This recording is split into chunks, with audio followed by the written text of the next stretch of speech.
नमस्कार दोस्तों, आप सभी का स्वागत है एक बार फिर से हमारे चैनल प्राचीन ज्ञान उपाय में। दोस्तों, आप सभी से रिक्वेस्ट है कि यदि आपको वीडियो पसंद आए तो वीडियो को लाइक करके अपने दोस्तों के साथ शेयर जरूर कीजिएगा। आइए वीडियो शुरू करते हैं। भगवान गणेश विघ्नहर्ता माने जाते हैं। कहा जाता है कि गणेश जी जिन जातकों पर प्रसन्न होते हैं उनकी सभी विघ्न बाधाएं दूर हो जाती हैं। ऐसे में गणेश जी की कृपा पाने के लिए बुधवार के दिन उनकी आराधना जरूर करनी चाहिए। शास्त्रों में भी मान्यता है कि जिस जगह विघ्न विनाशक का वास होता है वहां रिद्धि सिद्धि, शुभ लाभ और मां लक्ष्मी भी विराजती हैं। भगवान गणेश की कृपा से जातक के जीवन में सब मंगल ही मंगल होता है। बुधवार का दिन बिगड़े कामों को बनाने के लिए उत्तम माना जाता है। साथ ही इस दिन कुछ उपाय करने से विघ्नहर्ता श्री गणेश की कृपा प्राप्त होती है और जीवन के सभी कष्ट दूर होते हैं। तो चलिए जानते हैं बुधवार के उपाय। दोस्तों, हमारे शास्त्रों और पुराणों में कई रहस्यमयी मंत्रों के बारे में बताया गया है। यह मंत्र बहुत ही शक्तिशाली और चमत्कारिक है। इन मंत्रों के उच्चारण से हमारे आसपास एक सकारात्मक ऊर्जा का निर्माण होता है। यह ऊर्जा हमारे लिए बहुत ही फायदेमंद होती है। प्राचीन ऋषिमुनि अपनी दिनचर्या में प्रतिदिन इन मंत्रों का उच्चारण करते थे। इन मंत्रों के उच्चारण से उन्हें बल, तेज बुद्धि तथा आत्म शांति प्राप्त होती थी। अगर आप भी अपने जीवन में महत्वपूर्ण बदलाव देखना चाहते हैं तो आप भी रोज सोते समय इन आसान से मंत्रों का जाप करें। ये मंत्र आपके जीवन में सुख, शांति और समृद्धि लेकर आएंगे। यह मंत्र बहुत ही आसान होने के साथ ही इनका प्रभाव बहुत ही चमत्कारिक होता है। सुबह जागने से लेकर रात्रि को सोते समय तक अलग अलग मंत्रों के बारे में हमारे शास्त्रों में बताया गया है। इसके साथ ही हम सभी के घर में जो भी बड़े बुजुर्ग होते हैं वे प्रतिदिन हमें कुछ ना कुछ अच्छी बातें सिखाते ही रहते हैं। घर में अच्छे संस्कार डालने का काम भी घर के बड़ों का ही होता है। हमारे घर में प्रतिदिन जिन नियमों का पालन किया जाता है उन्हीं नियमों पर हमारे घर की परिस्थिति निर्भर करती है। हमारे घर में यदि प्रतिदिन अच्छी बातों का पालन किया जाता है और घर के लोगों में नियमबद्धता हो तो वहां हमेशा सुख, समृद्धि और शांति रहती है। और यदि हमारे घर में किसी भी प्रकार का अनुशासन नहीं है और ना ही कोई नियम कायदे बनाए गए हों, बड़े बुजुर्गों की सीखों को अनदेखा किया जाता हो तो उस घर में हमेशा कलह है और दुख की परिस्थिति बनी रहती है। भगवान श्री कृष्ण ने गरुड़ जी को मनुष्य के आचार विचार संबंधी बहुत ही महत्वपूर्ण ज्ञान दिया है। यदि मनुष्य शास्त्रों के नियमों का पालन सही से करता है तो उसके जीवन से 90% परेशानियां अपने आप ही खत्म हो जाएंगी। शास्त्रों के ये नियम हमारे शरीर को स्वस्थ रखते हैं, हमारे मन को भी शांत रखते हैं। इन नियमों का पालन करने पर आप कभी मानसिक रूप से बीमार नहीं होंगे। इसके साथ ही इन नियमों का पालन नित्य किया जाए तो हमारे जीवन से दुख और दरिद्रता भी समाप्त हो जाती है और परिवार में सुख शांति आती है।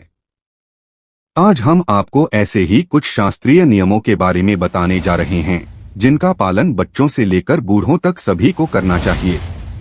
इससे आप 1 महीने के अंदर महत्वपूर्ण बदलाव महसूस करेंगे। आप खुद अपने घर की परिस्थिति को अपनी आंखों के सामने बदलता हुआ देखेंगे।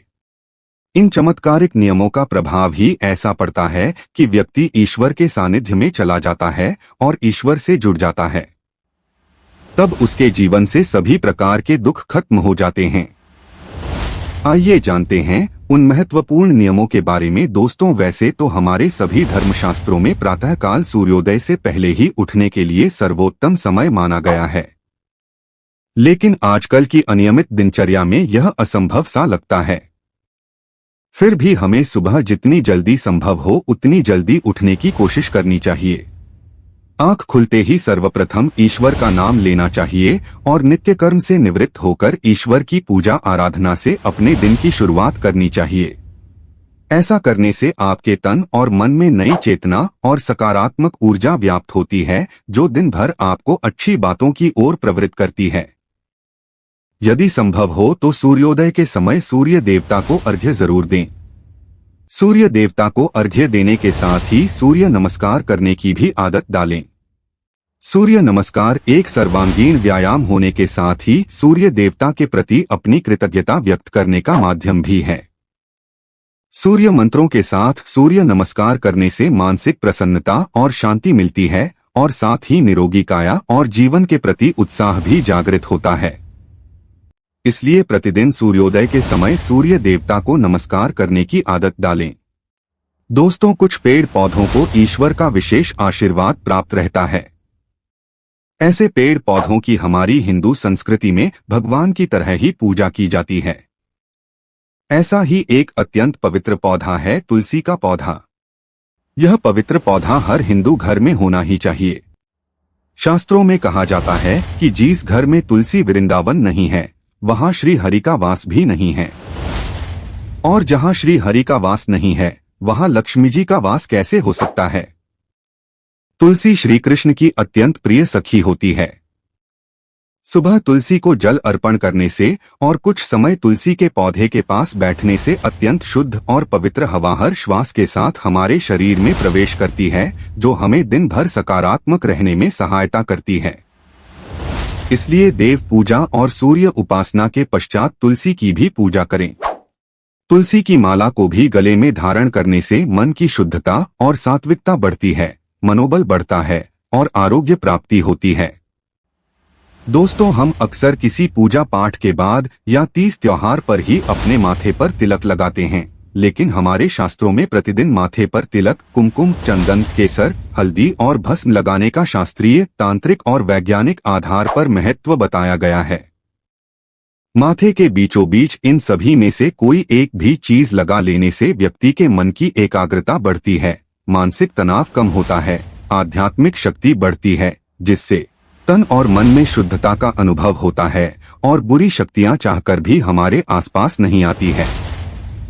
इसलिए प्रतिदिन पूजा के बाद अपने माथे पर तिलक लगाना चाहिए। दोस्तों, घर में रोज शुद्ध और सात्विक भोजन बनाना चाहिए और सबसे पहले भगवान को भोग लगाकर फिर सबने खाना चाहिए।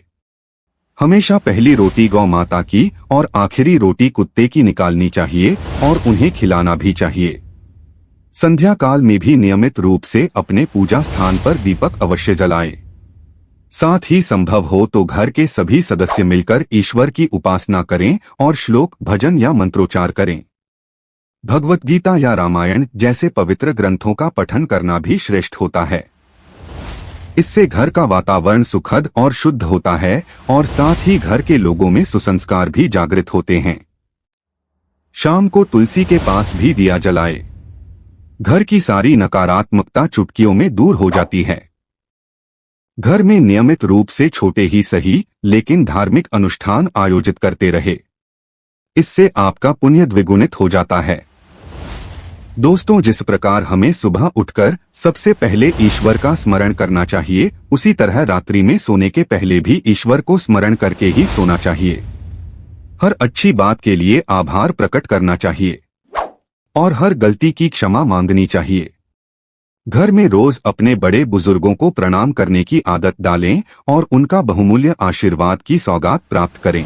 दोस्त, आप वीडियो के अंत तक आ ही गए हैं, तो आपसे रिक्वेस्ट है, चैनल पर पहली बार आए हैं तो चैनल को सब्सक्राइब करके बेल आइकन को ऑन कर ले और वीडियो पसंद आया हो तो अपने दोस्तों को शेयर कर दे ताकि उनको भी फायदा हो सके। धन्यवाद।